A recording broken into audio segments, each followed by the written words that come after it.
Assalamualaikum warahmatullahi Waalaikumsalam. Waalaikumsalam warahmatullahi wabarakatuh. Okay, sihat semua ya? Alhamdulillah. Alhamdulillah. Sihat. Alhamdulillah dapat bertemu lagi, dapat sambung lagi pagi ni. Alhamdulillah. Baik, kita boleh mula sekarang. Bismillahirrahmanirrahim. Alhamdulillahirabbil alamin. Wassalatu wassalamu ala Rasulillah nabiyyina wa habibina wa syafi'ina wa qudwatina Muhammad ibn Abdullah wa ala alihi wa ashabihi wa man ihtada bihadihi wastanna bisunnatihi ila yaumiddin. Rabbi shrah li sadri wa yassir li amri wahlul 'uqdatam min lisani yafqahu qawli. Allahumma 'allimna ma yanfa'una wa zidna 'ilma warzuqna fahma. Amma ba'd.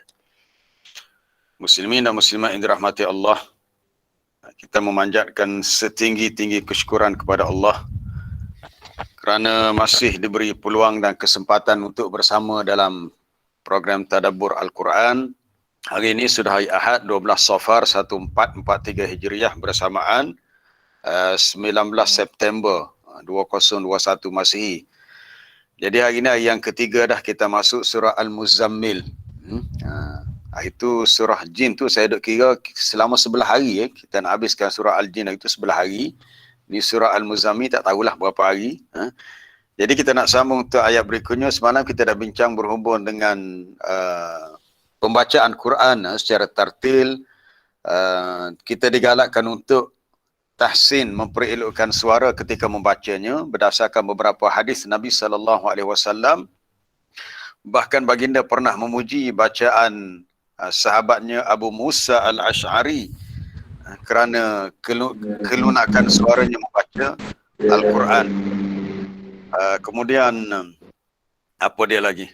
Adanya beberapa persoalan yang timbul tentang tarannum mujawwad dan tarannum murattal. Ada bacaan tarannum lagu dalam bentuk yang mujawwad ni bertajwid. Itu yang biasa dibaca dalam musabaqah tilawah.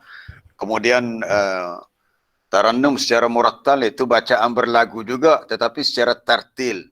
Tartil itu para jemaah boleh dengar lah. Kalau qari yang kreatif, saya perhati qari yang kreatif ialah Masyari Al-Afasi dengan Sa'ad Al-Ghamidi. Syekh Sa'ad Al-Ghamidi dia baca surah ni lain. Dia punya tarannum murattal dia. Dia baca surah Yusuf, surah Al-An'am, macam ni pula. Lagu dia mendayu-dayu. Jadi semua tempo yang dia bawa tu adalah menarik dan sesuai dengan suaranya yang licin. Masyari Al-Afasi dia punya tone suara dia bila dia letak bawah dia tak jatuh, bila dia akak tinggi tak pecah. Dan specialnya suara dia tu nafas dia panjang. Jadi masing-masing qari ada kelebihan. Tapi yang pentingnya kita kena usahakan, Nabi suruh kita usahakan untuk baca Quran dengan sebaik mungkin. Dalam hadis Sahih Bukhari berhubung dengan warattilil Qur'ana tartila, Aisyah mengatakan Nabi SAW pernah membaca sebuah surah secara perlahan-lahan, baca tartil, seolah-olah surah itu lebih panjang daripada surah yang lebih panjang daripadanya. Jadi bacaan tartil kalau yang paling baiklah, contohnya kalau kita nak dengar, nak perhati bacaan tartil Syekh Mahmud Khalil Husari yang dia baca dengan tempo yang paling lambat tu. Ya ayyuhal muzammil. Itu yang mutartil paling lambat. Kata Aisyah, Nabi ni bila dibaca dengan cara tu, kadang-kadang apa yang dibaca tu lebih panjang daripada surah lain yang lebih panjang daripadanya. Kemudian kata Anas bin Malik bila ditanya tentang cara bacaan Rasulullah sallallahu alaihi wasallam, dia kata bacaannya dia memperhatikan panjang pendeknya. Panjang pendek ini penting dari segi hukum mat. Kalau kita belajar hukum mat, ada mat asli. Mat asli ini mat yang mesti cukup kadar 2 harakat. Dia tak boleh lebih, tak boleh kurang, 2 harakat.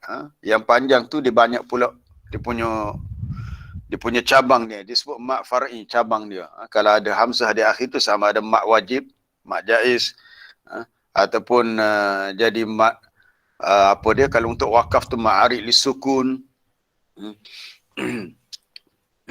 Ataupun kalau ada huruf mat di tengah, ada sabdu mat lazim kalimi musaqqal, mat lazim kalimi mukhaffaf. Maka contoh Anas beritahu, dia kata bila Nabi baca Bismillahirrahmanirrahim, maka dia memanjangkan bismillah pada lafzul jalalah Allah. Bismillahirrahmanirrahim. Bismillahirrahmanirrahim. Kata Anas, bila ditanya kepadanya kaifa kanat qiraatu Rasulullah sallallahu alaihi wasallam, maka jawapannya kata bacaan Nabi adalah maddan. Mad maknanya dipanjangkan. Dipanjangkan. Bismillahirrahmanirrahim. Kemudian ada riwayat disebut daripada Ummu Salamah ketika ditanya tentang bacaan Rasulullah sallallahu alaihi wasallam, maka katanya Nabi membacanya ayat per ayat. Sebab itu mana-mana qari yang kita dengar bacaan rakaman yang mereka rakam dalam studio, kebanyakan dia baca satu ayat. Walaupun ayat itu pendek. Saya ambil contoh, kalau Muhammad Siddiq Al-Mishawi pun begitu juga. Bismillahirrahmanirrahim. Al-Qari'ah. Mal-Qari'ah. Dia baca satu ayat satu. Dia tak sambung. Dia tahu Al-Qari'atu mal-Qari'atu wa ma adraka mal-Qari'ah. Dia tak sambung, dia satu ayat. Walaupun ayat tu pendek. Itu yang disebut oleh Ummu Salamah radhiyallahu anha. Nabi baca secara apa tadi? Per ayat, ayat per ayat. Kalau Fatihah tu lebih baiklah, berhenti satu ayat. Alhamdulillahi rabbil alamin, waqaf.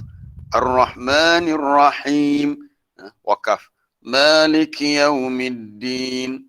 Iyyaka na'budu wa iyyaka nasta'in. Wakaf satu ayat. Walaupun bukanlah sesuatu yang wajib untuk berbuat gitu, tapi itu lebih baik. Lebih baik sebab itulah sifat bacaan Nabi sallallahu alaihi wasallam. Adapun bacaan mat, kita lihat di sini ada penjelasan tentang hadis yang disebut oleh Anas bin Malik, anna qira'atan Nabi sallallahu alaihi wasallam lil Quran kanat maddan, itu zat maddin, bacaan yang ada kadar panjangnya. Mat ni maknanya italatus saut 'inda nutqi bil harf, memanjangkan suara bacaan ketika kita sebut huruf. 'Inda nutqi bil harf, bila sebut huruf, sebut dengan panjang yang ada pada. Jadi panjang ni huruf mat ni 3 je, alif, waw, ya. Kalau alif sebelumnya bagi atas maka a. Kalau sebelumnya bagi depan waw, u. Kalau ya sebelumnya bagi bawah i. Jadi 3 je, a, u, i. Al-muradu annahu kana yamuddu ma kana fi kalamihi min hurufil maddi wal lin. Adalah dia memanjangkan pada kalamnya akan huruf mad dan huruf yang perlu disebut dengan lembut. Lembut ni kalau mad lin, contohnya li'ila fi Quraish. Di situ kita boleh baca 3 wajahnya. Quraish 2 harakat, Quraish 4, ataupun boleh dengan 6. Li'ila fi Quraish ilafihim rihlatash shita'i was-saif. Jadi itu maklin, ataupun kena dengan kadar dan syarat yang diketahui dalam ilmu tajwid. Kemudian Anas bin Malik membaca contohnya, dia baca Bismillahirrahmanirrahim. Itu surah Fatihah ayat pertama. Bismillahirrahmanirrahim dalam surah Fatihah dianggap satu ayat daripada surah Fatihah. Jadi surah Fatihah dia bermula dengan Bismillahirrahmanirrahim. Jadi perlu dibaca lah. Dalam salat perlu dibaca. Cuma bezanya ada yang baca perlahan. Dalam mazhab Imam Ahmad, mazhab Hanafi dia baca perlahan. Mazhab Malik dia kata tak baca pun tak apa. Itu pandangan mazhab Maliki. Dalam mazhab Syafi'i dibaca dengan jahar, dengan kuat.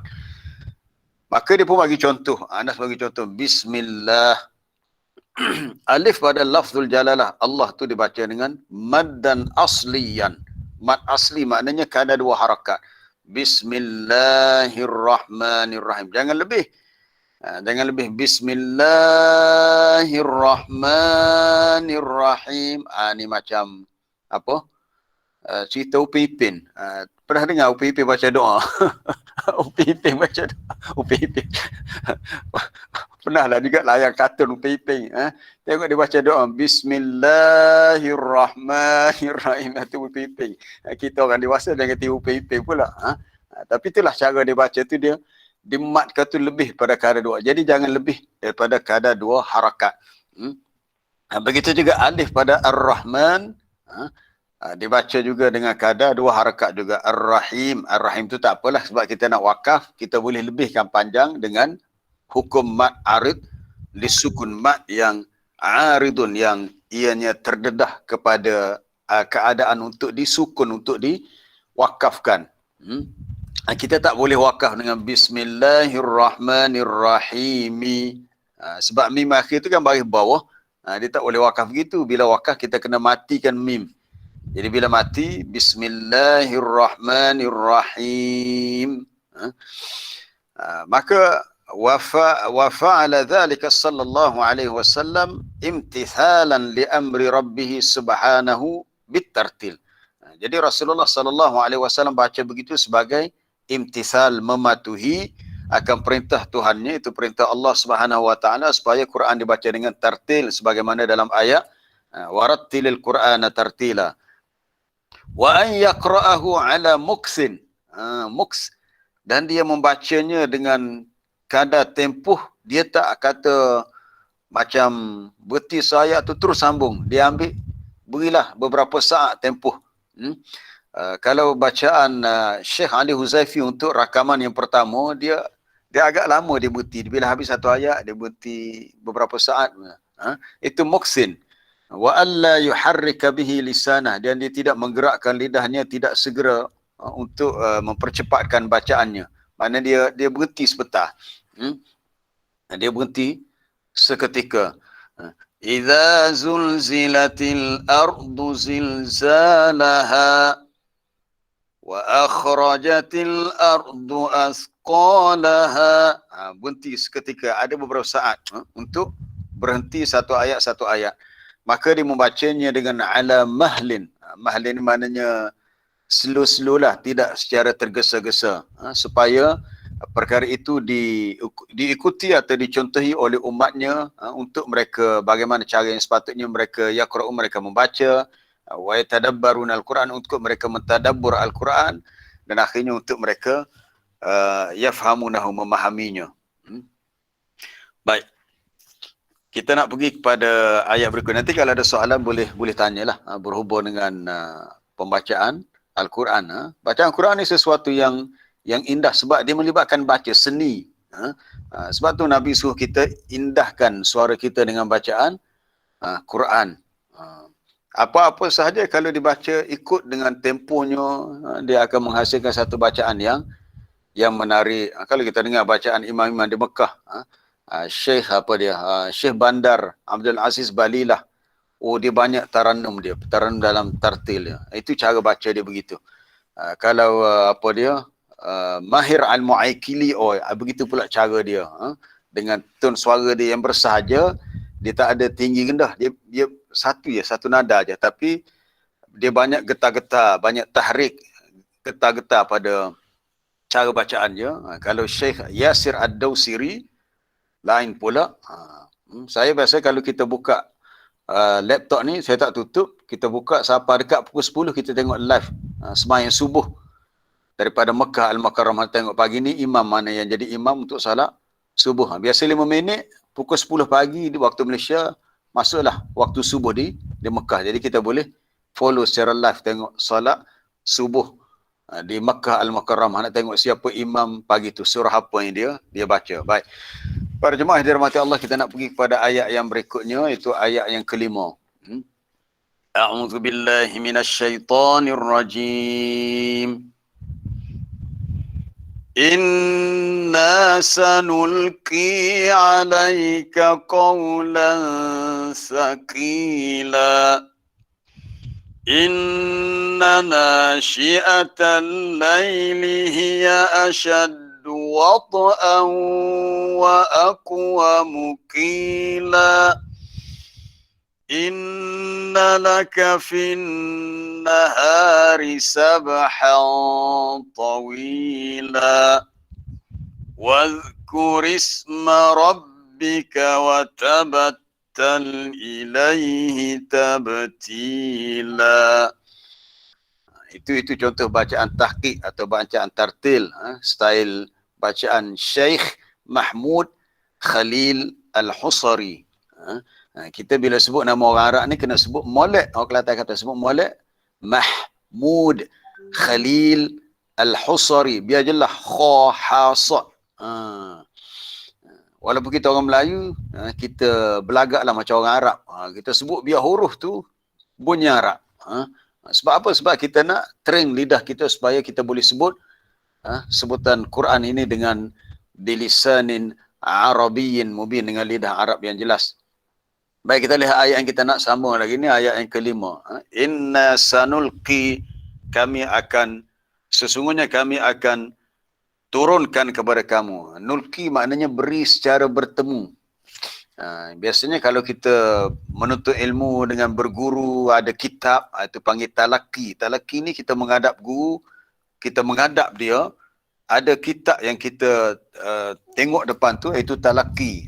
Sanulqi, itu kami akan berikan, turunkan kepada kamu. Sebab Quran ini Allah Ta'ala ajar kepada Nabi melalui Jibril yang membacakan, bukan dalam bentuk ayat yang ditulis. Ayat Quran diturunkan kepada Nabi dalam bentuk bacaan, bukan dalam bentuk tulisan. Sebab itu orang-orang kafir di Mekah pernah memberi suatu cabaran. Dia kata, kenapa tak diturunkan kepada Muhammad sebuah kitab yang kita boleh baca? Sebab kitab yang diturunkan kepada Nabi, kitab Quran, bukan dalam bentuk tulisan, dalam bentuk bacaan. Tulisan ni apabila Nabi dengar daripada Jibril, dan Nabi panggillah sahabat-sahabat yang dilantik untuk menjadi penulis wahyu. Utsman bin Affan, Ali bin Abi Talib, Ubay bin Ka'ab, Zaid bin Thabit, dan yang lain-lain, untuk mereka dengar dan tulis. Jadi Nabi ni sekali dengar apa yang Jibril baca, Nabi ingat terus. Itu jaminan daripada Allah. Sanulqi, kami akan turunkan, diperdengarkan bacaan itu. Nabi dengar terus, Nabi ingat. Baik, kita lihat ayat dalam surah Al-A'la. Sabbihisma rabbikal a'la alladhi khalaqa fasawwa walladhi qaddara fahada. Surah ni dalam juzuk amma, surah keberapa?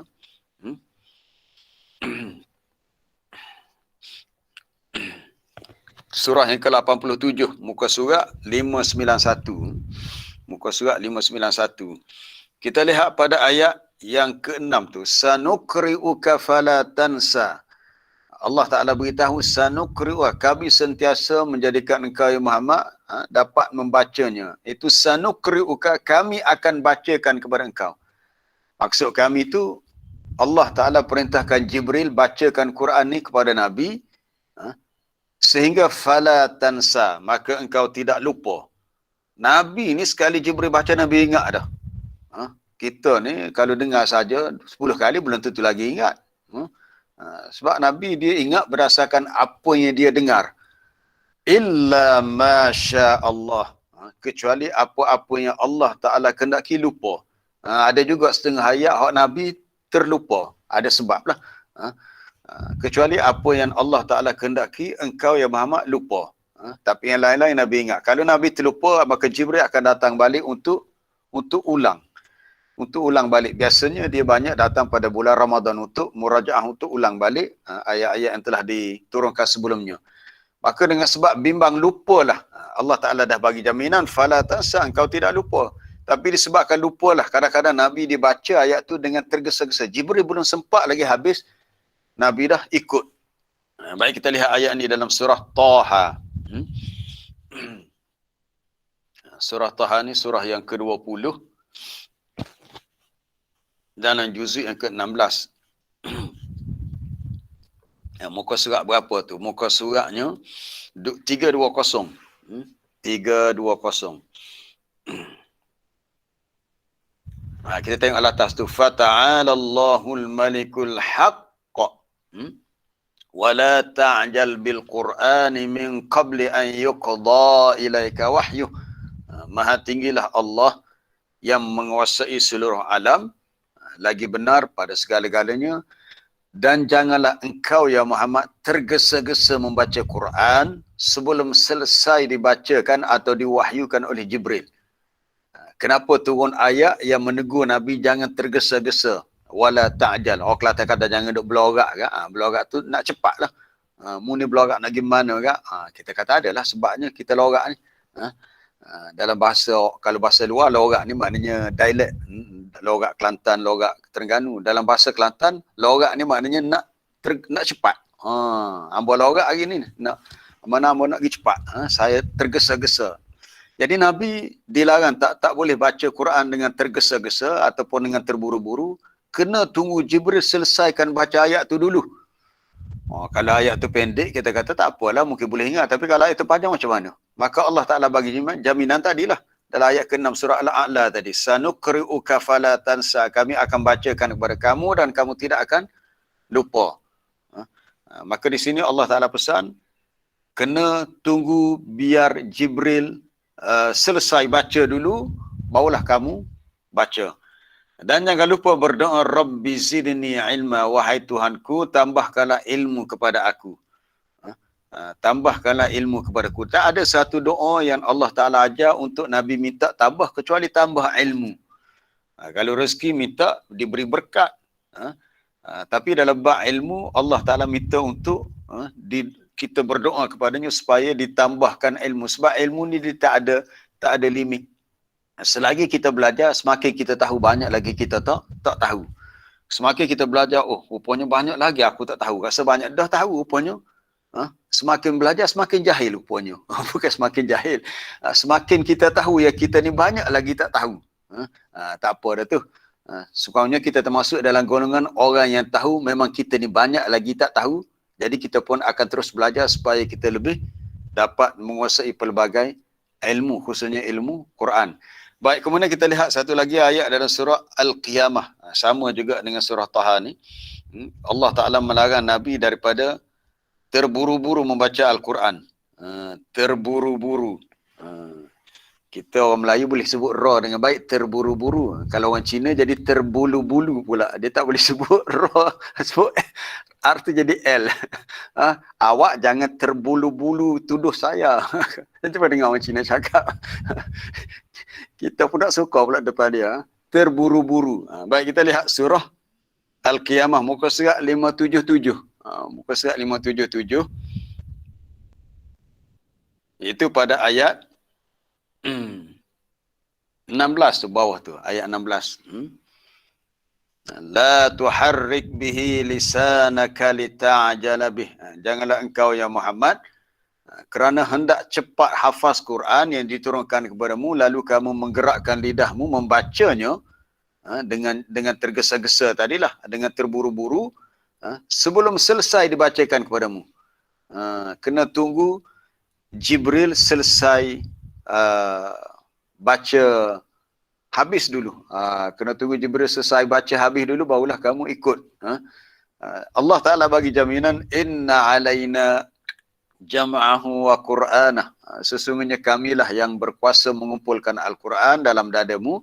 Itu Allah Ta'ala yang menjadikan Quran yang kau baca itu melekat dalam ingatanmu. Ingatan tu di mana? Dalam dadamu.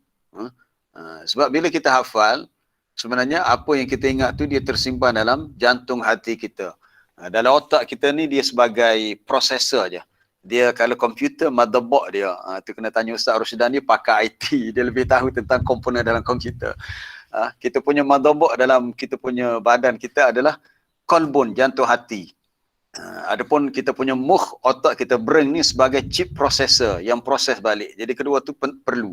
Jadi bila kita hafal, apa yang kita ingat tu sebenarnya duduk dalam dada. Sebab tu dalam ayat ini Allah Ta'ala sebut, inna alaina jam'ahu. Kami yang kumpulkan Quran dalam dadamu, wa Qur'anah, dan yang menetapkan bacaan pada lidahmu. Fa idza qara'nahu, apabila kami membacakannya, maka fattabi' Qur'anah.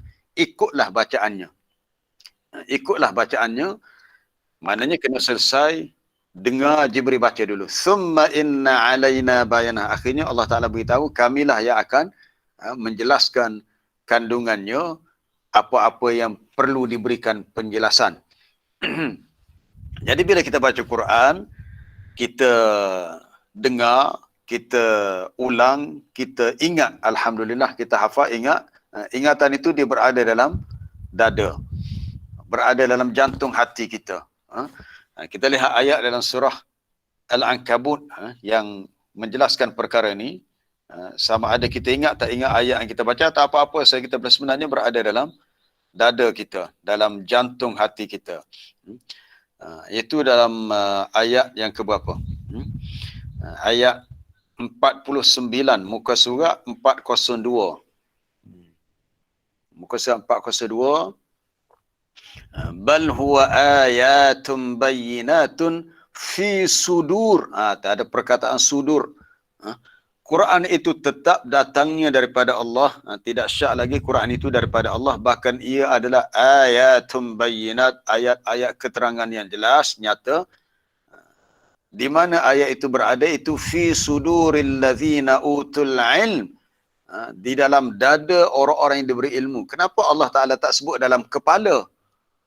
Kenapa dikatakan ayat Quran itu tidak berada dalam fi ra'si, bukan fi ru'usil ladzina utul ilm, dalam kepala orang diberi ilmu? Tak. Allah Ta'ala sebut fi sudur. Sudur maknanya dada. Dalam dada orang berilmu, maksudnya dalam jantung hati.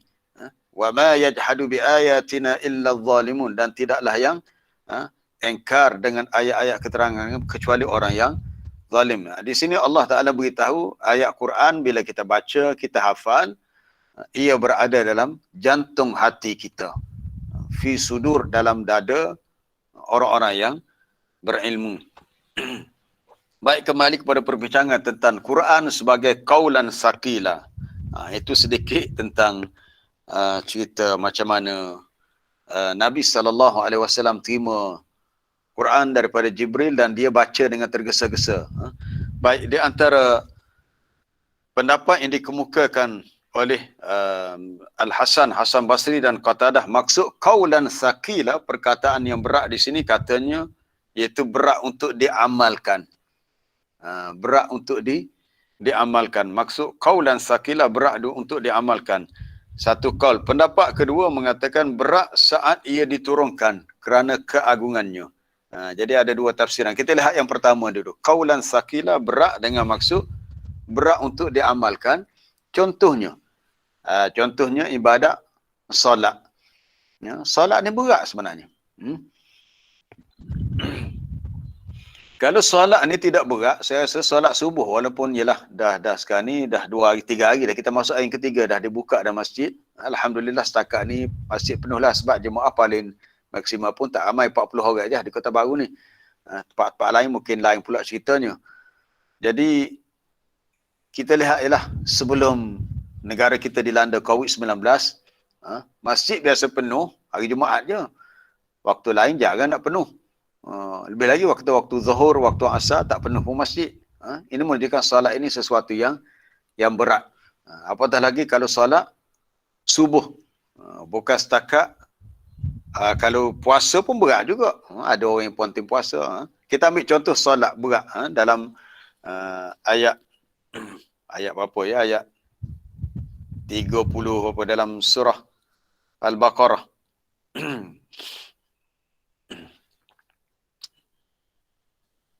Awal surah Baqarah ayat 45. Bukan 30, ayat 45. Ayat 45 muka surat yang ke-7. Muka surat 7 surah Baqarah. Ini contoh salah satu perintah yang berat, perintah salat. Wasta'inu bis sabri was salah. Mintalah pertolongan kepada Allah dengan cara bersabar, dengan memiliki sifat sabar dan mengerjakan sembahyang, menunaikan salat. Wa innaha, dan sesungguhnya salat itu, sembahyang itu, la kabiratun, amatlah berat. Kabirah ni maknanya besar. Sesiapa yang belajar bahasa Arab tahulah kabirah makna besar. Tapi kabirah di sini lebih sesuai untuk kita faham saqilah. Wa innaha la kabiratun ay wa innaha la saqilah. Sesungguhnya salat ini sesuatu yang berat. Kecuali orang-orang yang khusyuk.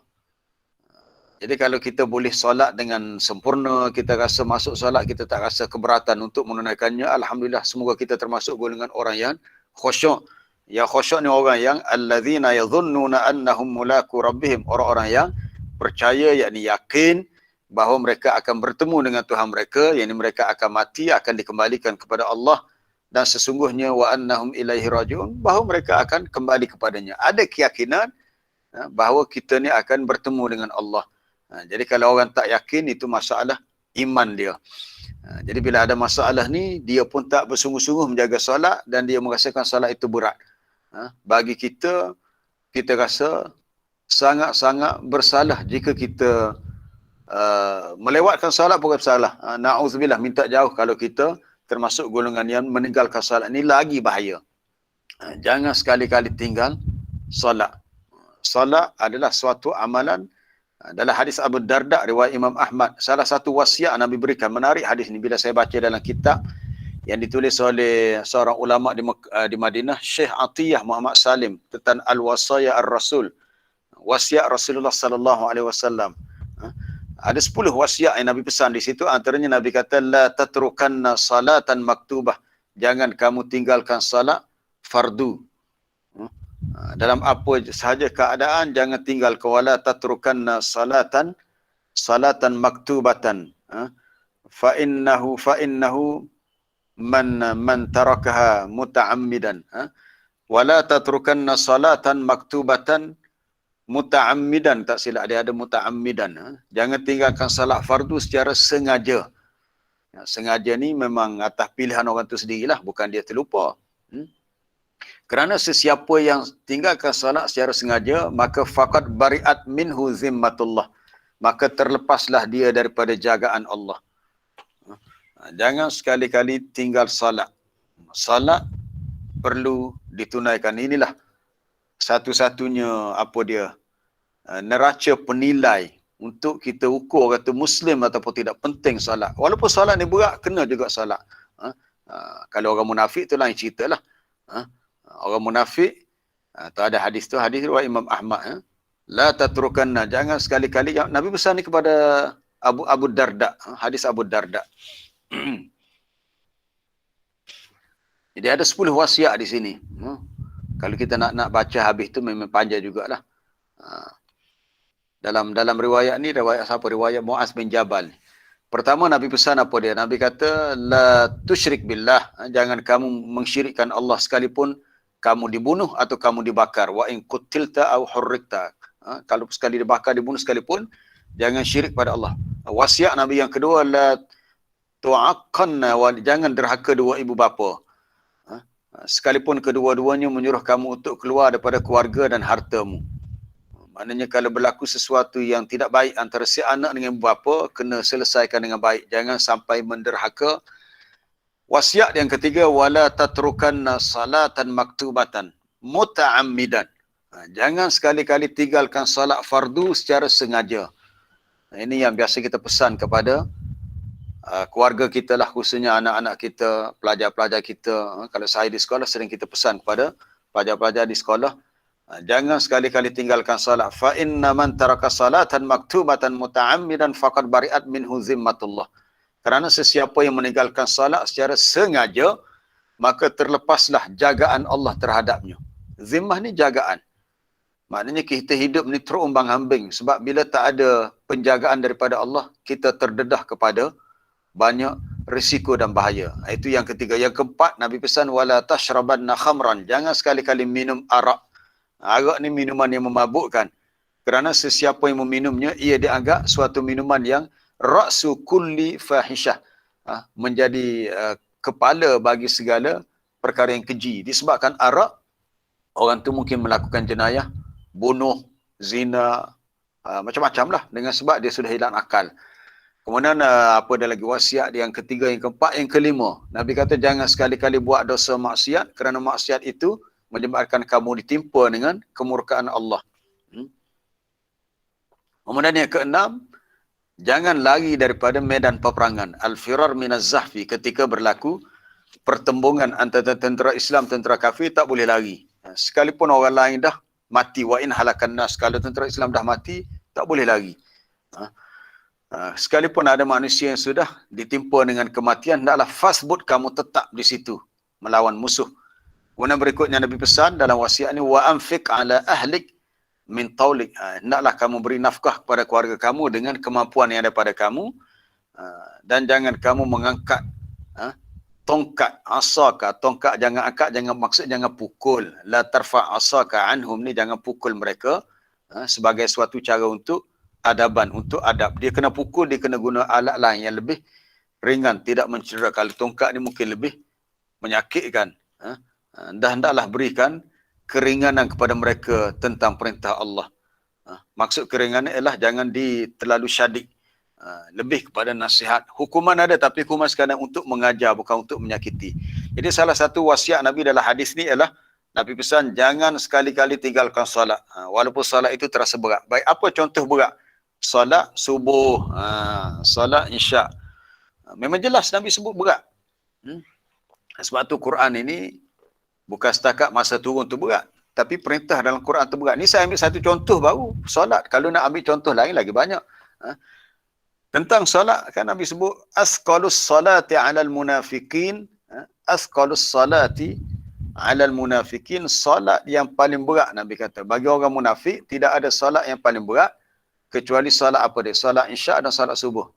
Asqalus salati 'alal munafiqin, solat yang paling berat. Yang lain pun berat juga, tapi hak ni lebih berat. Orang munafik ni kita tahulah, mereka ni orang yang berpura-pura menampakkan keislaman. Secara zahirnya mereka tunjuk mereka ni Islam. Tapi bila tiba waktu solat, mulalah berasa payah weh.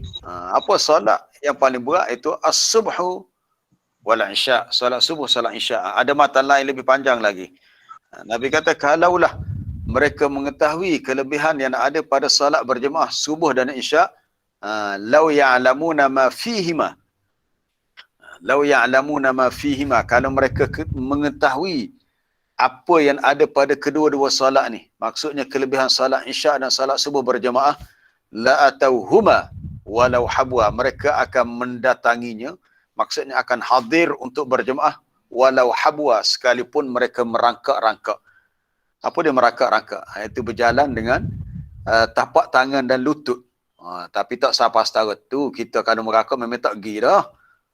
Pakat jemaah rumah tak pergi dah, memang tak pergi dah. Maksudnya Nabi kata, kalaulah mereka tahu kelebihan salat berjemaah, mereka akan usaha juga untuk sampai ke masjid, walaupun dengan cara yang agak sukar.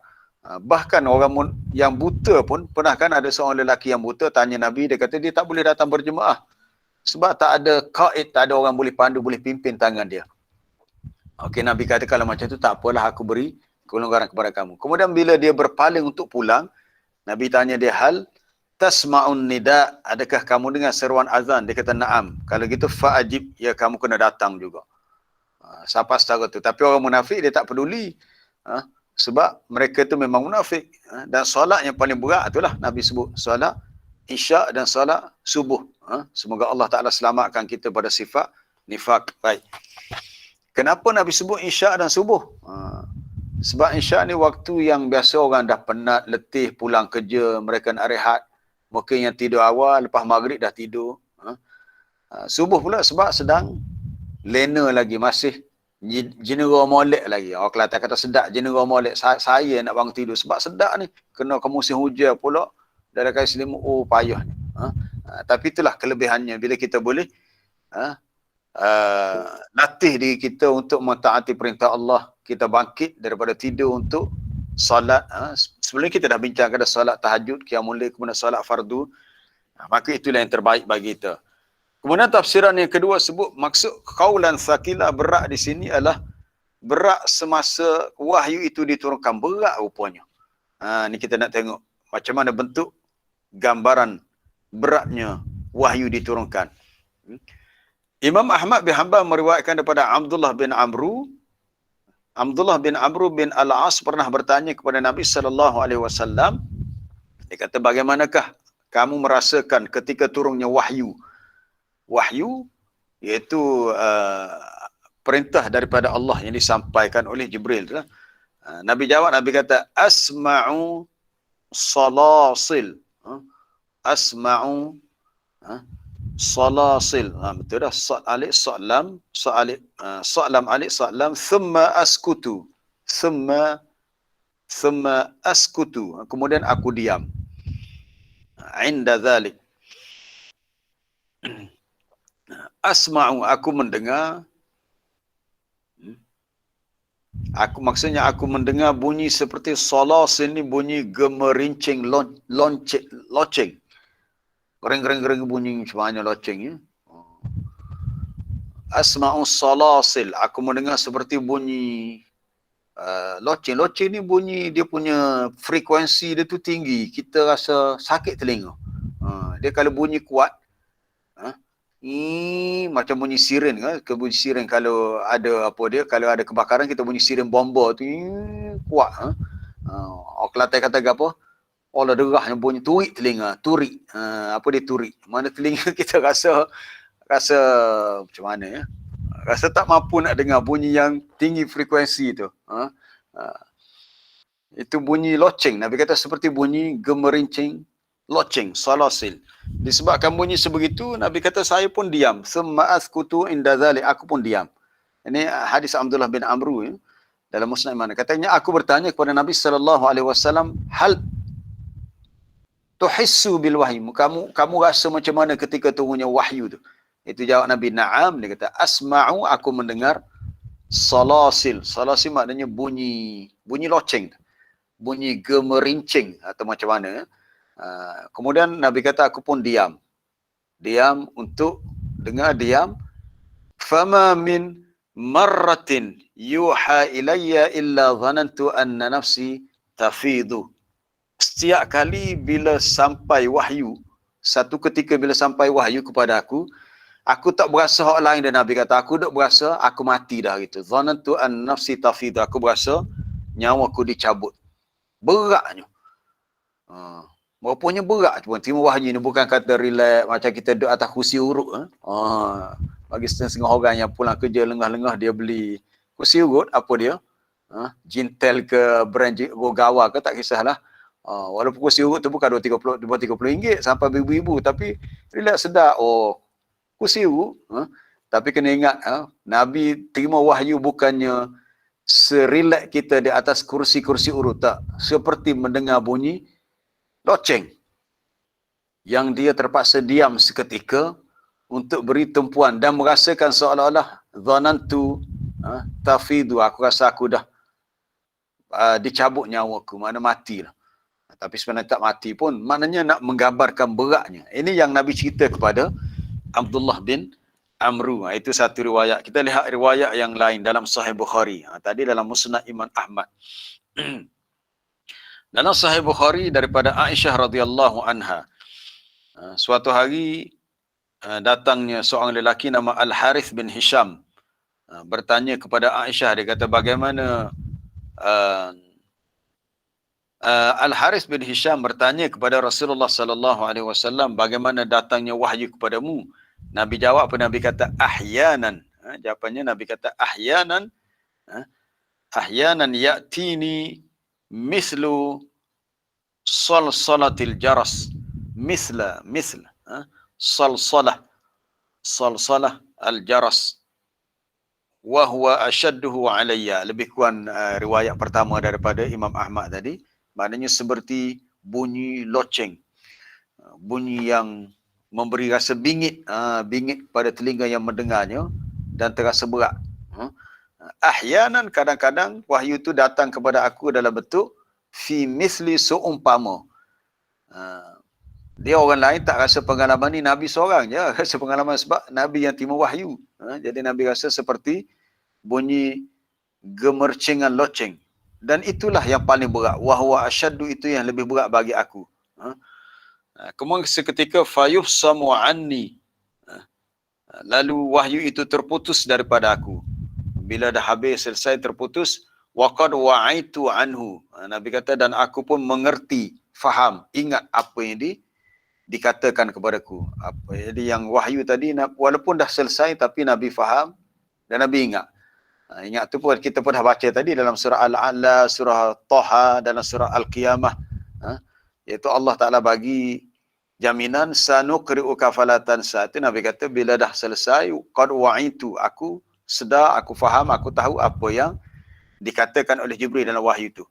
Dan wa ahyanan, kadang-kadang wahyu itu datang dalam bentuk yatamassalu li al-malak rajulan fayukallimuni. Malaikat datang kepada aku, maksud malaikat di sini malaikat Jibril datang dalam bentuk rajulan, rupa seorang lelaki, lalu dia berkata-kata denganku, wa a'i ma yakul, dan aku sedar, aku faham dan aku tahu. Ini khabar, orang Kelantan kata khabar. Bukannya dengar tu dengar ada keadaan khabar tak khabar, ataupun dengar ada keadaan sedar tak sedar tak. Memang Nabi betul-betul sedar, faham, mengerti apa yang dikatakan oleh Jibril. Itu di antara cara Nabi terima wahyu. Ada perkara ini telah disebut oleh Allah Ta'ala dalam Quran. Apa yang disebut dalam riwayat Bukhari dan Imam Ahmad disebut dalam surah Asy-Syura di akhir tentang wahyu ni. Kita lihat ayat ni muka surat 488. Muka surat 488 ayat 51. Bawah sekali. Page tu bawah sekali. Wa ma kana li basharin an yukallimahu Allahu illa wahyan aw min wara'i hijab aw yursila rasula lalu fayuhya bi idnihi ma yasha. Tidaklah layak bagi seseorang manusia bahawa Allah Taala berkata-kata dengannya, maksud manusia ni rasul lah. Allah Taala berkata-kata dengan rasul kecuali berlakunya kata-kata itu melalui wahyu, satu wahyu. Wahyu ni salah satu cara diberi ilham atau mimpi. Kita kena faham, mimpi Nabi ni pun wahyu. Nanti kita akan lihat contoh mimpi Nabi yang dianggap wahyu. Jadi mimpi itu salah satu wahyu. Ilham pun wahyu juga.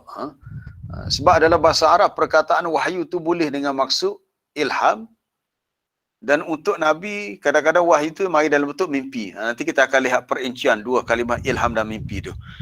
Kemudian selain daripada wahyu, au min wara'i hijab, ataupun di belakang dinding, di belakang hijab-hijab ni tabir lah. Maknanya Nabi hanya mendengar suara saja, tak nampak Jibril tadi. Ataupun cara yang ketiga, wahyu itu disampaikan au yursila rasula, atau diutuskan rasul. Maksud rasul di sini utusan dari malaikat. Utusan daripada malaikat. Lalu utusan itu menyampaikan wahyu kepadanya biiznihi, dengan izin Allah, ma yasha, apa yang Allah Taala kehendaki. Jadi ada tiga cara di sini. Sama ada dengan wahyu, didengar suara di belakang dinding mana tak nampak, di belakang dinding itu maksudnya tak nampak, ataupun diutuskan malaikat dan secara berdepan. Itu termasuk wahyu. Baik. Wahyu dari segi bahasa Arab juga dengan maksud ilham. Kita lihat dalam ayat surah An-Nahlu ketika Allah Ta'ala memerintahkan kepada lebah. Kita sebenarnya dari segi sunnahnya, makanan sunnah kita perlulah ambil kalau tidak setiap hari pun kadang-kadang 2-3 hari sekali ke madu lebah asal. Madu lebah ni sangat baik untuk kesihatan. Walaupun tak ada penyakit, kita ambil juga sebagai kita panggil pemakanan kesihatan lah. Madu lebah, apa dia lagi, setengah tu amakan habatus sauda tu terpulang kepada kita. Ataupun saya suka buah zaitun dengan buah tin.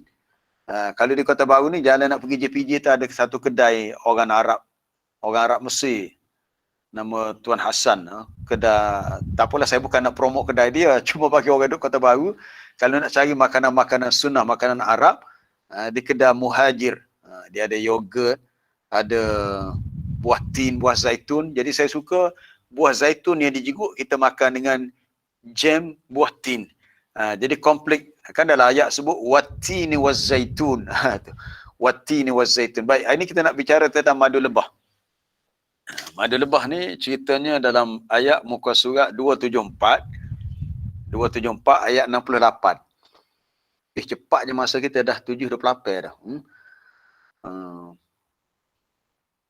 Ayat 68, wa auha rabbuka ilan nahli anittakhidhi minal jibali buyutan. Ayat 68. Di situ ada perkataan auha. Auha yuhi makna wahyu. Tapi kita tak boleh terjemah wahyu di sini sebab di sini Allah Ta'ala cerita dia yang memberi ilham kepada lebah. Lebah bukan rasul, bukan nabi untuk tiba wahyu. Kena faham. Jadi kita tak boleh nak terjemah auha dalam konteks wahyu sebab ini wahyu dari segi lughatan bahasa. Jadi sesiapa yang belajar bahasa Arab dia tahu kadang-kadang kalimah tu kita kena faham dalam konteks lughatan ataupun istilahan. Lughatan ataupun syar'an. Di sini auha wahyu di sini ialah dari segi lughatan itu ilham. Tapi tak disebut ilham. Ilham dalam bahasa Arab alhama yulhimu. Kalau saya mencari ilham, astalhimu, huwa yastalhimu, dia sedang mencari ilham. Cari ilham ni kalau orang nak tulis buku, nak buat buku novel, cerpen, istalhama yastalhimu, mencari ilham. Daripada perkataan alhama, ilham. Baik itu ada wahallahu fi qalbi at-tama. Allah Taala wahyu kepada hatinya ketenangan. Maknanya alhamahu ilham. Tu. Wahyu juga nak masuk ilham. Bila kita dapat ilham, kalau aku buat macam ni kan lebih baik ilham. Alhamdulillah itu satu ilham daripada Allah. Sesuatu yang baik, kita dapat idea yang baik, itu ilham daripada Allah. Lalu kita memuji Allah. Tapi taklah disebut wahyu sebab wahyu ni untuk Nabi dan Rasul. Baik, kita kembali kepada cerita lebah tadi. Wa auha rabbuka ila an-nahli an ittakhidhi minal jibal, ayat 68 surah An-Nahl tadi. Dan Tuhanmu telah mengilhamkan kepada lebah untuk dia mengambil daripada setiap bukit-bukit, gunung-gunung, tempat-tempat yang tinggi untuk dijadikan buyutan. Sebab tu lebah ni biasa dia suka buat sarang dia di tempat yang tinggi. Kalau kita di Kelantan ni biasa hot sahur ni dipanggil madu tualang. Madu pokok tualang. Pokok tualang ni pokok yang sangat tinggi.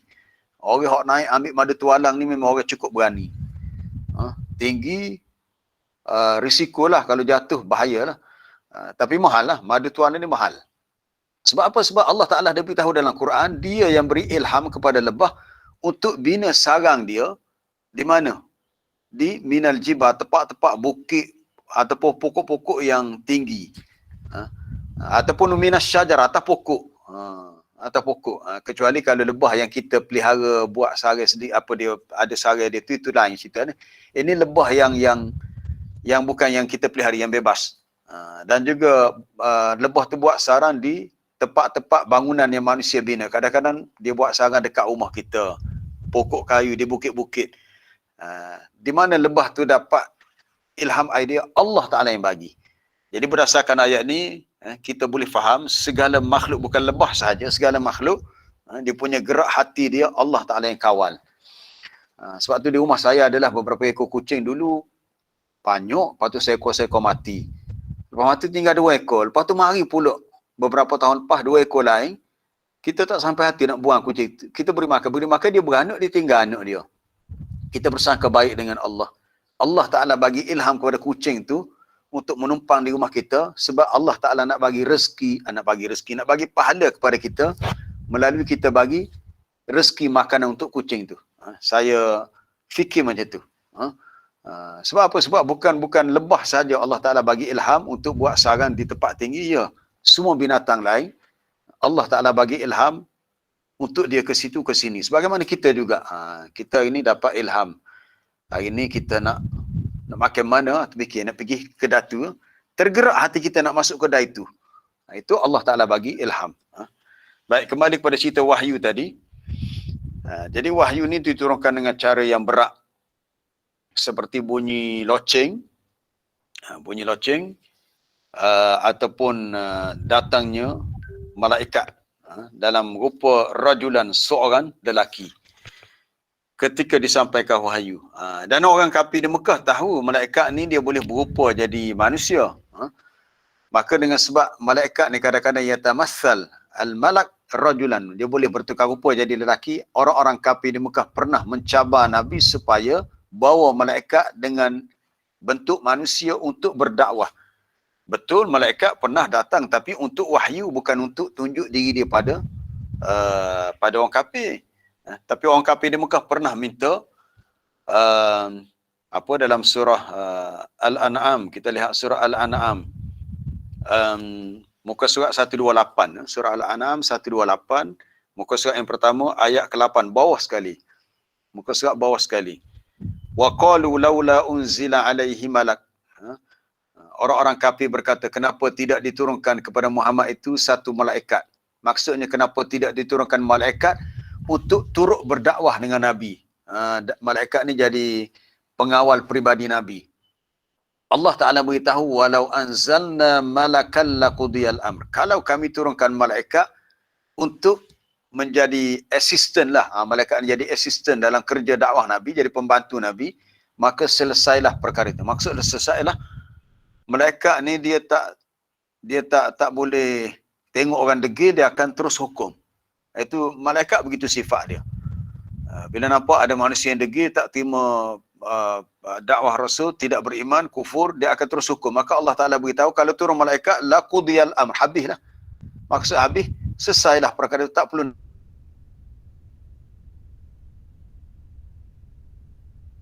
Allah Ta'ala tidak turunkan malaikat untuk berdakwah dengan Nabi. Bahkan kalau diturunkan malaikat, malaikat tak boleh datang dengan rupa malaikat sebab dia dalam bentuk cahaya, dia ada sayap. Dia akan datang dengan rupa manusia. Maka Allah Ta'ala sebut dalam ayat berikutnya. Walau ja'alnahu malakan la ja'alnahu rajulan. Tu ada perkataan rajulan.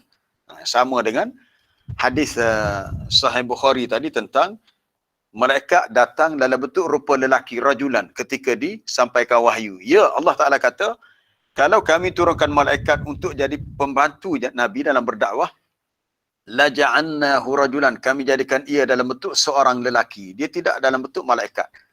Jadi bila mari dalam bentuk lelaki, wala labasna alaihim ma yalbisun, akan timbul pula rasa kesamaran. Labasna al-labsun, rasa sama-sama. Maksud sama-sama ni orang kafir kata, ni malaikat ke manusia? Kami minta malaikat bukan manusia. Sebab malaikat tak boleh datang dengan rupa malaikat. Dia kena datang dengan rupa manusia.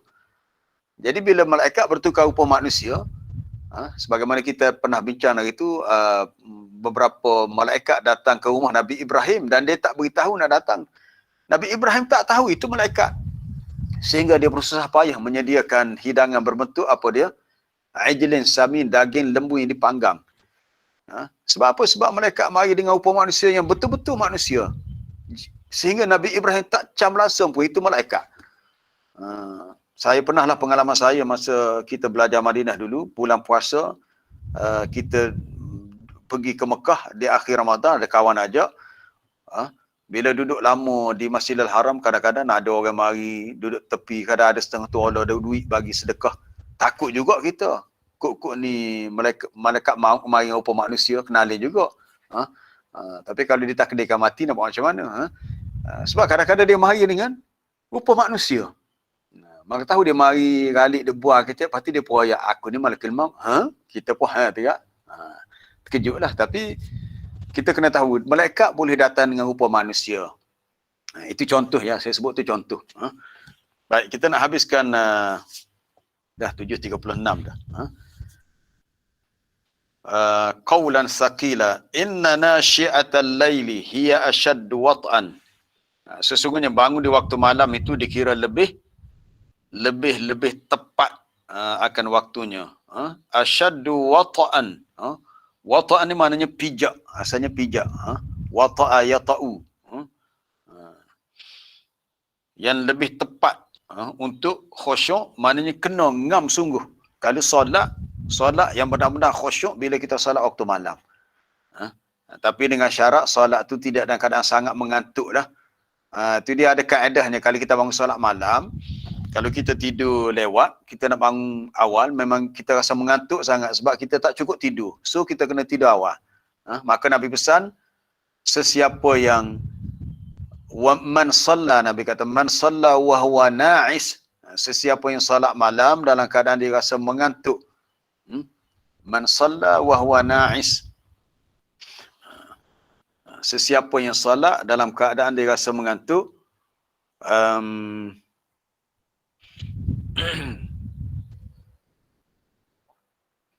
sesiapa yang salat dalam keadaan dia mengantuk, rasanya dah ada dah, kalau tekan perkataan na'is tu dah ada dah. Idza na'asa ahadukum, bila mengantuknya seseorang kamu dalam solat. Mengantuk ni tak berlaku kecuali solat malam, biasanya begitu. Jarang kita tengok orang tu mengantuk ketika solat isyak. Solat isyak nampak tersengguk-sengguk dah. Mengantuk. Dia kata aku letih hari ni. Itu jaranglah berlaku. Mungkin hari tu dia tak sempat rehat, dia bekerja kuat. Biasanya mengantuk ni waktu salat malam. Nabi kata, "Idza na'asa ahadukum fi salati", bila mengantuknya seseorang kamu dalam salat, maka Nabi suruh falyarqud, tidurlah. Maksud tidur tu, salat tadi perlu diselesaikan dengan cepat, lepas tu pergilah tidur dulu. Jangan paksa. Hatta yadhhaba anhu an-naum, sehingga hilang daripadanya rasa mengantuk, rasa nak tidur tadi. Pergi tidur dulu.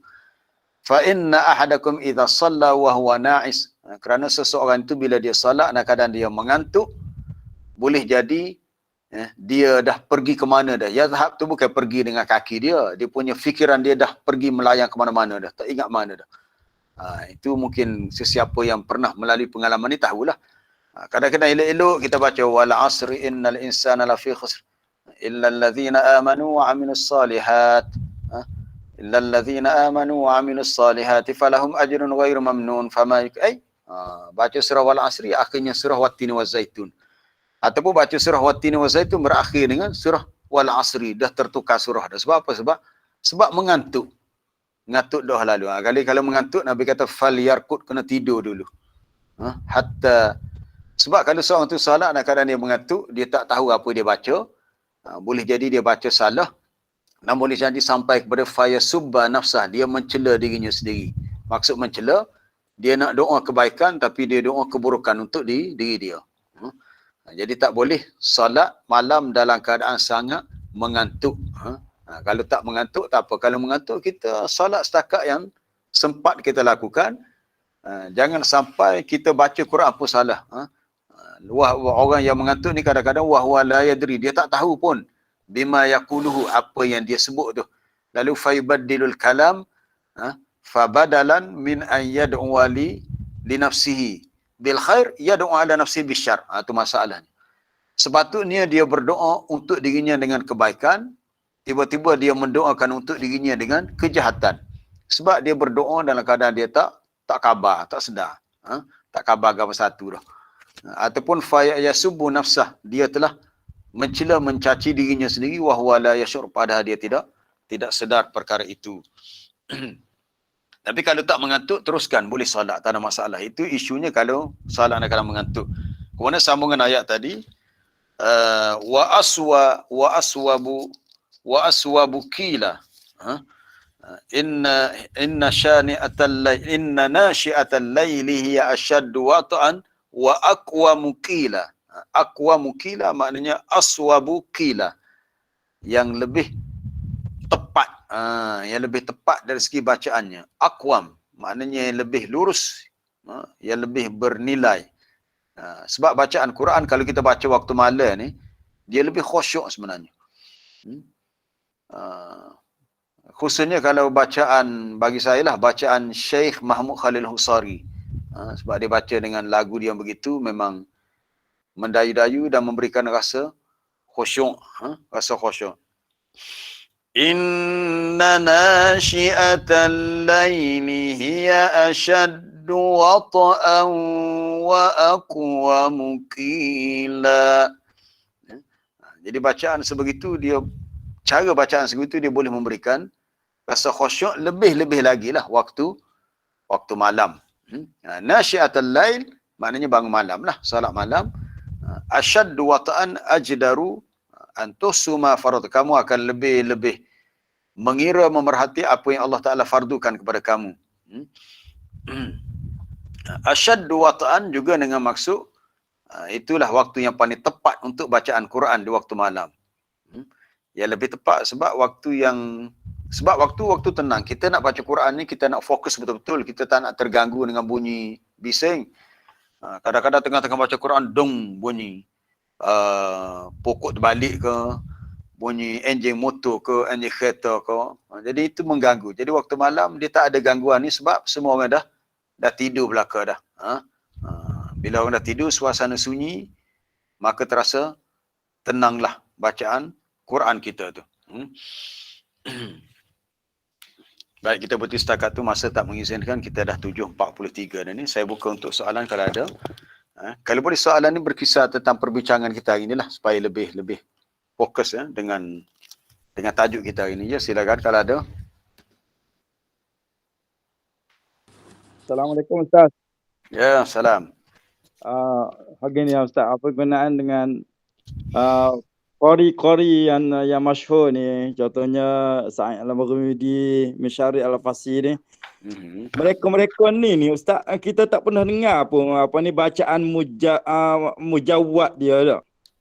Jadi nak tanya sekarang ni baik kita nak kata dia tak pandai tu dah lalu dah. Jadi kita tak pernah dengar pun bacaan contohnya Sudaisi ke dia membaca dengan kadar mujawwad tu. Wallahu a'lam Ustaz. Ini sebenarnya bergantung kepada zuruf di negara Arab tu sendiri. Dia sebenarnya lagu-lagu dalam Quran ni biasanya mari daripada dia punya apa dia? Nagham dia tu daripada ahli musika, ahli muzik asalnya. Kalau kita sesiapa yang tahu belajar tentang maqamat sautiyah. Maqamat sautiyah ni dia punya tone suara ya.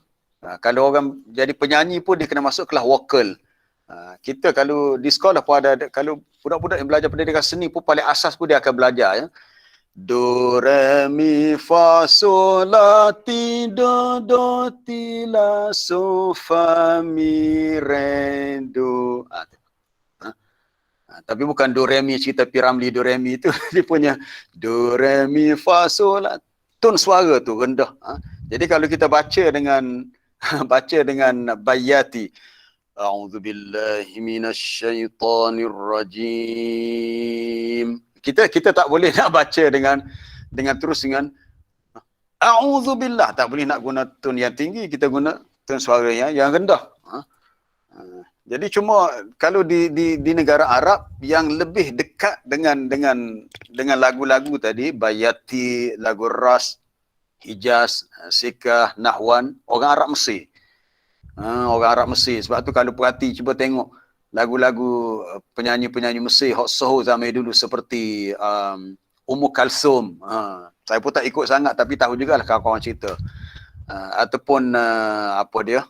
Ni anak Syekh Mahmud Khalil Husari, ada anak seorang perempuan, anak perempuan dia penyanyi nama Allah Akbar. Tak ingat nama apa dia. Tapi anak dia sudah Yasmin, betul, Yasmin Khayyam. Anak dia tu ada video dia dah bertaubat dah. Dulu dia jadi penyanyi. Jadi tak pelik lah kalau suara dia sedap penyanyi sebab ayah dia seorang qari Quran yang terkenal. Sebab orang Arab Mesir dia boleh ambil lagu-lagu tu yang dalam nyanyian untuk dibawa dalam Quran. Sebab tu kita dapati qari-qari yang hebat dalam Tarannum ni dia mari daripada Mesir. Cuma Mesir ni dia punya tu Yasmin Khayyam. Ada video dia. Tu dia anak kepada Syekh Mahmud Khalil Husari. Bapanya seorang qari Quran yang terkenal, tapi anak perempuan dia pernah jadi seorang penyanyi. Tapi itu jalan pilihan dia lah. Tapi yang pentingnya orang Arab Mesir ni terkenal dengan suara yang hebat lah. Suara yang hebat. Dan kita tak dengar kalau Sa'arami dia orang Mesir, dia orang Saudi, di tanah Hijaz. Mashari Al-Afasi dia orang Kuwait. Jadi dia ada kelainan dari segi uruf. Walaupun Mashari Al-Afasi pun kalau suara dia tu kalau dia boleh bawa Tarannum macam orang Mesir boleh sebab dia mempunyai key suara yang tinggi bila dia angkat. Kalau rajin dengar, cuba dengar dia baca surah antaranya surah Yusuf. Bila dia baca pada waja'u abahum isya'an yabku, tiba-tiba dia angkat tinggi pun dia turun pula. Hebat. Kemudian surah Al-Qasas. Sa'aramidi suara dia mendatar tapi dia tak menguasai Tarannum. Sebab uruf dia punya zuruf tempat di negara dia tidak begitu. Jadi Tarannum ni hanya untuk orang Arab Mesir. Dia pengalaman saya bila saya di Madinah, kita tak jumpa kalau orang Arab, kawan-kawan daripada Jordan, Syria, Kuwait, bahkan daripada Libya yang mahir tentang Tarannum kecuali Arab Mesir. Itu pun bukan semua. Arab Mesir pun bukan semua. Ada kawan saya tu satu kelas, Imad Al-Misri, dia tak boleh Tarannum, dia kata. Dia bukan semua. Ada orang-orang tertentu sahaja yang memiliki kelebihan. Walaupun mereka ni bukan ustaz pun, macam Tabib Ahmad Nu'aina. Kalau buka dalam YouTube, Ahmad Nu'aina ni doktor perubatan. Tabib Ahmad Nu'aina. Ramai qari-qari kita di Malaysia macam Ustaz Ya Daud, qari kita Ustaz Ya Daud ni dia banyak tiru lagu Ahmad Nuaina. Dia seorang doktor yang bertugas di hospital. Qari Ahmad Nuaina. Dia boleh baca dengan baik Tarannum. Sebab huruf dia di Mesir dia tak sama dengan kita di Malaysia. Syekh Ahmad Nuaina tu ada beberapa bacaan surah Maryam dan yang lain-lain. Boleh bertengok sendiri. Mungkin kita ingat bila qari Quran kita kata mesti ustaz, mesti orang alim. Tak, dia bukan bidang pengajian agama. Dia adalah bidang kedoktoran, doktor perubatan. Dia doktor hospital. Tapi dia boleh baca dengan berlagu. Wallahualam. Untuk soalan Cikgu Sofian tadi. Baik, ada soalan lain? Assalamualaikum. Ya, Cik Ghazali. Salam. Okey, Ustaz, saya nak tanya tentang sembahyang malam ni. Malam, ya. Yang lebih afdal lah, maknanya kalau kita sembahyang selepas pada separuh malam ataupun biasanya kalau kita bangun sembahyang sambung dengan subuh selalu. Macam mana tu? Maknanya kita bangun akhir tu. Ya. Mana lebih afdal? Dia yang lebih afdal adalah 1/3 akhir malam. 1/3. Kalau kita nak bangun awal pun boleh, tak ada masalah. Tapi kalau kira afdal adalah waktu 1/3 akhir malam. Itu waktu yang utama. Cuma yang bezanya salat malam bila bulan Ramadan Nabi cepat sikit. Sebenarnya salat tarawih tu dikira salat malam juga. Cuma Nabi percepatkan sikit waktu dia tunaikan salat tu, maka disebut sebagai salat Qiyam Ramadan. Dulu asalnya siap salat Qiyam Ramadan, kemudian kurung-kurung berikutnya tu ditukar nama, para ulama tukar dalam bentuk salat tarawih. Sebenarnya benda yang sama tapi tukar nama je. Jadi yang afdalnya adalah akhir malam. Selepas bangun tidur lah sebabnya. Maknanya kalau kita buat bersambung dengan sembahyang subuh tu tak ada masalah. Mana witir dan molek sembahyang subuh. Tak ada masalah. Boleh. Tak ada masalah, boleh. Okey. Terima kasih Ustaz. Ya, salam. Assalamualaikum. Ya, tak ngulu dia. Wow. Ya. Siapa dulu? Okey, Puan Halimah dulu. Ya Ustaz, soalan ni lajuk sikit lah, soalan solat pagi ni. Saya pernah dengar Ustaz bagi tahu, dia kata kita lepas solat subuh berjamaah di masjid, kemudian sambung dengan kita duduk tunggu dalam masjid dan sembahyang sunat isyraq, kemudian sambung sunat duha. Jadi dikatakan sama pahala dengan umrah dan mengerjakan umrah dan haji, tapi tidak disandar, tak sebut mana-mana hadis pun. Tu satu. Soalan yang kedua, ada lagi seorang ustaz kata kalau awal sunat isyraq tu dia kata tanda kalau kita buat sunat isyraq tu maknanya solat duha lah, dia kata. Pun tidak disebutkan mana-mana hadis lah. Jadi minta penjelasan ustaz lah. Saya daripada Sungai Petani, Kedah. Puan Halimah daripada Kedah. Jauhnya mai daripada Kedah, tak apalah. Dah online ni senang ya. Jauh pun nampak macam dekat. Jadi ada hadis sebenarnya. Ada hadis dalam Sunan Tirmizi. Ada hadis dalam Sunan Tirmizi yang Nabi sebut, man salla al-fajr, sesiapa yang salat subuh summa qa'ada, sesiapa yang salat subuh kemudian dia duduk, dia duduk untuk yazkurullah, untuk dia berzikir. Man salla al-fajr summa qa'ada, lepas salat fajar, salat subuh, dia duduk untuk berzikir sehinggalah naik matahari. Maka tapi dengan syarat dia duduk di situlah, tak keluar daripada tempat dia solat. Summa qa'ada yazkurullah. Maka dia mendapat pahala seperti menunaikan haji dan umrah yang sempurna. Ada dalam Sunan Tirmizi. Adalah, walaupun ustaz tu tak sebut dalil, tapi memang adalah dalil itu, betul lah. Cuma dalam hadis tu Nabi sebut dia selepas seseorang tu duduk, dia pun bangkit untuk solat dua rakaat. Ada ulama mengatakan itu solat isyraq, solat bila matahari dah naik. Selepas matahari dah naik. Dia masa matahari naik tak boleh solat, selepas seketika. Sekarang ni tak ada masalah tentang solat sunat isyraq sebab kita dah ada takwim, dah ada jadual yang kita boleh lihat waktu isyraqnya. Kemudian solat sunat duha yang lain. Solat sunat duha ni selepas matahari dah lebih tinggi. Tengok hadis ni dulu. Hadis ni ada disebut tentang solat tu lepas tu. Salat subuh, kemudian duduk mengingati Allah sehingga naik matahari. Kemudian dia salat 2 rakaat. Tu summa salla rakaatain ada tu. Sesiapa yang salat subuh fi jamaah berjemaah, kemudian dia duduk untuk berzikir mengingati Allah sehingga naik matahari. Bila dah naik matahari, kemudian dia pun salat 2 rakaat. Ada ulama mengatakan ini salat sunat isyraq. Maka dia mendapat pahala seperti haji dan umrah tammatin tammah. Sempurna. Adapun salat sunat duha, dia yang afdalnya adalah selepas agak panas sedikit. Kita tengok hadis tentang salat sunat duha. Nabi kata, salatul awabin.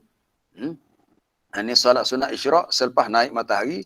Salatul awabin hina tarmadul fisal. Salat awabin ni salah satu nama bagi salat duha. Salat awabin atau salat sunat duha ni kita laksanakan selepas anak-anak unta kepanasan. Salatul awabin. Nabi sebut di sini awabin merujuk kepada salat sunat duha. Ada satu pendapat mengatakan salat awabin salat 6 rakaat lepas maghrib, tapi riwayat itu tidak kuat. Riwayat itu tidak kuat. Yang lebih kuat adalah salatul awabin hina salat duha, itulah salat awabin. Salatul duha, salatul awabin hina tarmadul fisal. Dia kena ada lafaz tarmadu. Tarmadu mana kepanasan. Salat awabin ialah salat ketika tu ada satu lafaz yang lain. Nabi sebut salatul awabin, salat duha ialah ketika tarmadul fisal, ketika kepanasan anak unta. Jadi kalau matahari baru naik tak panas lagi. Dia panas ni selepas pukul 9.30, pukul 10. Itu yang afdal untuk salat sunat duha. Kalau nak salat lebih awal boleh, tapi yang afdal salat sunat duha sekitar pukul 10, 10.30, pukul 11 bila dah mula panas. Nabi kata tarmadu al-fisal, anak-anak unta. Fisal tu anak unta, mula kepanasan. Jadi bezalah antara isyraq dengan duha. Hina ketika mana tahtariku akhfafu al-fisal min syiddati harri ar-rimal. Itu mula rasa terbakarlah bahagian tapak kaki anak-anak unta kerana bersangatan panas pasir.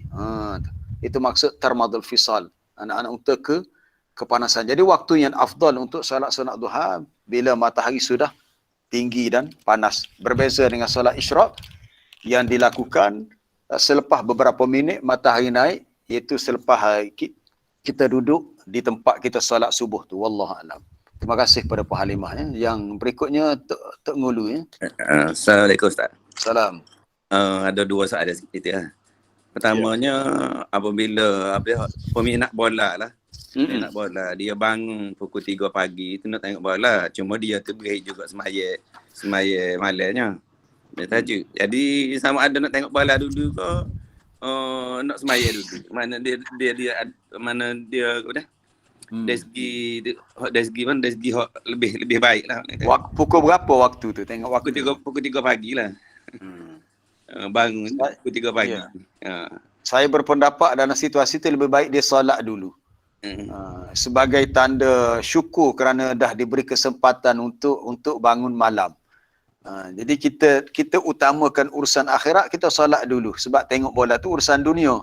Tapi kalau kita tengok bola dulu, lepas tu baru kita solat, bermakna kita mendahulukan urusan dunia berbanding urusan akhirat. Itu pendapat saya lah. Allah alam. Yang keduanya, ya ada saya lagi ya. Yang keduanya iaitu mengenai solat juga, cuma apa dia ni daripada itu solat di masjid itu, solat berimam di masjid itu mana dituntut kan Ustaz. Jadi apabila kita turun nak pergi solat tu, perasaan wujud ada dalam diri kita. Adakah kita perlu balik ataupun kita perlu sembahyang di rumah atau kita tak pergi masjid? Wallahu a'lam. Tak perlu balik. Kita hanya perlu beristighfar, astagfirullah. Dia tak timbul sebenarnya soal ujub, riak tu dia lebih kepada amalan sunat. Adapun dalam amalan fardu, kalau timbul gangguan sebegitu, mungkin orang tu nak pergi masjid dah.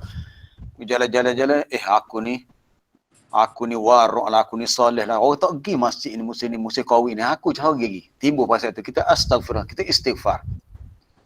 Kita kata peluang kita dapat salat 40 orang ni adalah satu peluang keemasan lah. Sebab bukan semua yang dapat. Jadi bila kita pergi awal, kita pergi dengan niat kita dapat melaksanakan salat fardu. Kalau terletak niat-niat tak baik, soal wujud sebagai astagfirullah, kita istighfar. Maka kita menganggap semua ini dengan bantuan daripada Allah, bukan soal kemampuan kita sendiri, tapi semuanya dengan pertolongan daripada Allah. Cukup dengan kita beristighfar. Ya. Assalamualaikum. Jadi kita salam. Ya. Siapa ni Cik Bak? Tadi ada Cik Baki rasanya nak bahasa dia tadi. Siapa dulu? Okey, Assalamualaikum Ustaz. Ya, ringkaskan ya, silakan.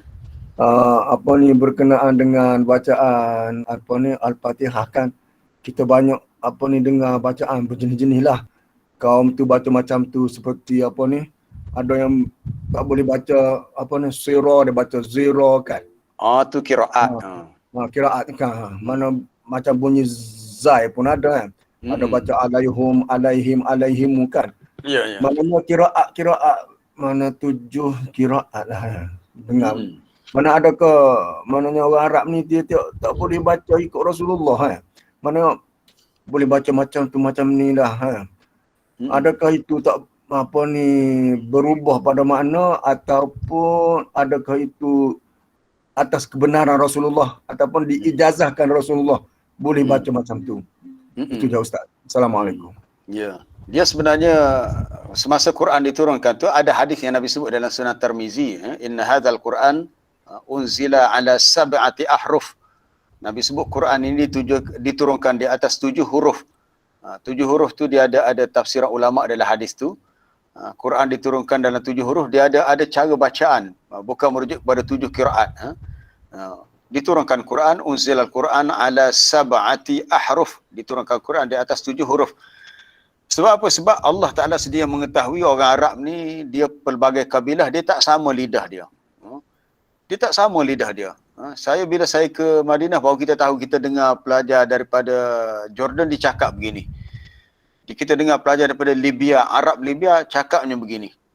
Orang Arab Mesir, dia style dia begini. Saudi lain, rupanya tak sama. Rupanya zaman Nabi gitu juga. Ada orang Arab, dia tak boleh sebut wadduha, dia baca wadduha. Jadi timbullah bacaan dengan, ada bacaan warash, ada bacaan apa dia, imalah, ada bacaan taklil. Assalamualaikum Ustaz. Ya, kejap. Boleh habis lagi. Tak habis. Jadi yang Cik Baki tanya tadi soal tentang surah Fatihah tadi, pelbagai bacaan, dia ada 7 dipanggil tilawah mutawatirah, bacaan mutawatir. Ada sab'ati ahruf, huruf ahruf. Ada 7 bacaan mutawatir. Ya. Diturunkan Quran ala sab'ati ahruf. Dalam satu riwayat sebut 3. Qori yang meriwayatkan bacaan ini pun ada 7 juga. Abu Amru, Ibnu Amir, Hamzah, termasuk Asim, bukan Asim, daripada Hafsin, Asim, dia ada 7 semua. Jadi setiap seorang tu pula ada 2 pula anak murid dia.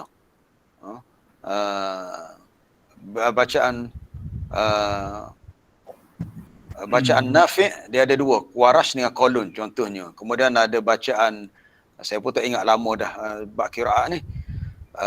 Ada bacaan Ibnu Amir ada As-Susi, Ad-Duri, Hamzah, ada Khalaf dan Khalad. Tu kalau sesiapa yang khusus belajar bab qiraat dia tahulah. Jadi di situlah contohnya bacaan surah Fatihah. Kita baca dengan bacaan riwayat hafaz daripada Rasulullah. Riwayat lain pun daripada Rasulullah. Memang Rasulullah dah ijazahkan, benarkan. Boleh dibaca. Sesiapa yang mendalami ilmu qiraat dia tahulah. Kalau Ibnu Katsir tidak dibaca dengan sa', dibaca dengan sin. Siratal ladzina an'amta alaihimu ghairil maghdubi alaihimu. Nanti ada yang tanya, kenapa pula Ustaz baca himu? Itu bacaan silah. Ibnu Katsir baca dengan silah. Bacaan Hamzah, dibaca dengan zira, bukan dengan sa', dengan dha. Ziratal ladzina an'amta alaihum ghairil maghdubi alaihum. Oh, kita kalau masjid kita baca gitu gagariuh. Seperti kapung gagariuh. Ustaz ni buat baca yang salah ni. Mana ada orang baca ziratal ladzina an'amta alaihum. Kita kata bukan salah, awak yang tak tahu. Tapi tak boleh lah. Kita nak baca pandai-pandai, kita tak boleh kena ambil kira pula ilmu yang ada dalam masyarakat. Sebenarnya boleh baca kalau kita belajar lah. kita belajar cara baca. Kalau nak cari dalam YouTube pun mungkin ada, ataupun dalam islamway.com. Setengah Qori dia ada bacaan biriwayati warshin an-Nafi', riwayat Qalun. Saya suka dengan bacaan Syekh Ali Uzaifi, dia baca riwayat Qalun daripada Nafi'. Ada tempat-tempat yang memang lain daripada biasa kita dengar. Ini bacaan, contoh bacaan Imam Nafi'. Dia ada riwayat Qalun dan Warash. Tak apalah tu yang terjemah boleh cari sendiri. Kalau Nafi' dia tak baca Maliki Yaumiddin, dia pendekkan mati dia. Maliki Yaumiddin. As-Susi dia sambung Ar-Rahmanir Rahim. Maliki Yaumiddin. Ar-Rahmanir Rahim. Maliki Yaumiddin. Maliki Yaumiddin dihazafkan alif. Baik, ada na'budu wa iyyak. Ada soalan kepada siapa yang terang? Ya, terima kasih Ustaz. Daripada Shah Alam. Saya sambung esok. Ustaz nak tanya. Ustaz nak tanya Okey, soalan akhirnya sebab dah pukul 8 ni. nak tanya pasal lebah Ustaz. Assalamualaikum Ustaz.